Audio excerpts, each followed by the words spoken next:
screw it, just do it. That's become my philosophy in recent years, and I'll explain why. So I've always been a philosophizer of sorts, if that's a word. No, it's not. And I've always just wanted to think about things before I did them, because I would always hear stories about people that did things, and when they did things, they would just do it and not think about the repercussions, and then it would be stupid, and they would get in trouble with the cops or the police or blah blah blah, whatever. And I never really wanted to make those mistakes, and that was the trap that I kind of fell into, was that I would think way too much without ever doing anything. I was always scared to take that first step. So in a way, I kind of like made a self-prophecy for myself of sorts. I would, by thinking a lot, I would kind of create this safe haven for myself of never having to enter into the real world. I'll give you a perfect example. Is of me when I was contemplating on going to college or not. So once I got out of high school, I went through a phase, like I was really depressed, blah blah blah. Didn't really know what I wanted to do. Everyone was telling me what to do, blah blah blah. And so I was like, alright, I guess I'll just go to community college. And so I started going to community college, and I got really good grades and such, and from there I was just like, I still don't know what I want to do.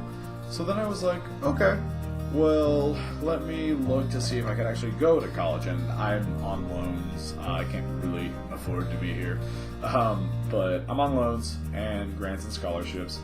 And before that, though, I was really terrified, because I mean, I did all the research on loans and student debt and such, and you know, all these X and Y's, like how am I going to pay for housing, how am I going to move down there, like will I like it, will I not like it, will I get shot because it's Richmond, you know, I mean, I haven't yet, and it seems like this is a good place, this is a good area I'm in, fingers crossed, but you know, I just, all these thoughts, all these fears were overtaking me, and what I finally realized is that I just had to do it. But I didn't realize that till I actually really did it. I was still scared. So I still went to Richmond, I still went to VCU, because what I realized is that you just have to be in the moment to really realize, like, you're not gonna know until you do it. Like, another perfect analogy is, like, think of a giant mountain. And on the very top of the mountain, you see the peak. And say you're a hiker, you're an explorer, and you really want to get to the peak of that mountain. And you see the beginning of the trail at the bottom of the mountain. You don't see the little stepping stones that it takes to get all the way up to the very tippy top of that mountaintop. Now, you can spend months, weeks, days, whatever, trying to figure out, like, okay, I need X amount of food rations, I need a hammock, I need a tent, I need an axe, I need blah blah blah. You can read up on every book. You can go onto YouTube and look up wilderness hunting, or YouTube videos about, like, what to do with life, you can do all of these things, but at the end of the day, there's only so much preparing that you can do. Now, I'm not saying don't prepare at all, preparing is good, but at some point you really need to ask yourself, are you just delaying the inevitable at this point? Because, yeah, eventually, I don't know if this was the right decision for me or not, but that's the joy of life, is that you make these horrible, bad decisions. Maybe, but no one knows for sure. And I feel like that when you're actually in these great moments of uncertainty is a great place to find yourself. And I feel like that when you are in also like just like these really scary moments, and everyone's telling you, like, don't do that, like, that's bad because of X, Y, and Z, and this won't happen, I feel like that those people aren't really confident in themselves to find solutions. Because everything is impossible until you do it. Everything's impossible.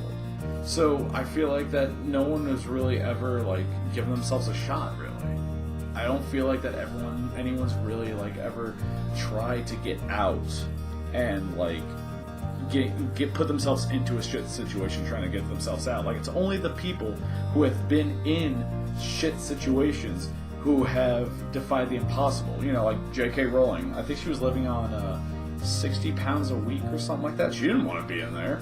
She was just forced into it. But she found a way out. So, regardless of what happens, you've really just got to have the mental attitude of, I can get myself out of here. I can do this. And with that philosophy, I feel like that anything is possible. And, you know, everyone's going to have their different opinions, and that's fine. That's cool. But these are the ways that I want to live life. And I think that's fine. Anyways, guys, if you really want to shoot me like your opinion in the message boards, that's fine. I'm really interested in just hearing other people's perspectives and such.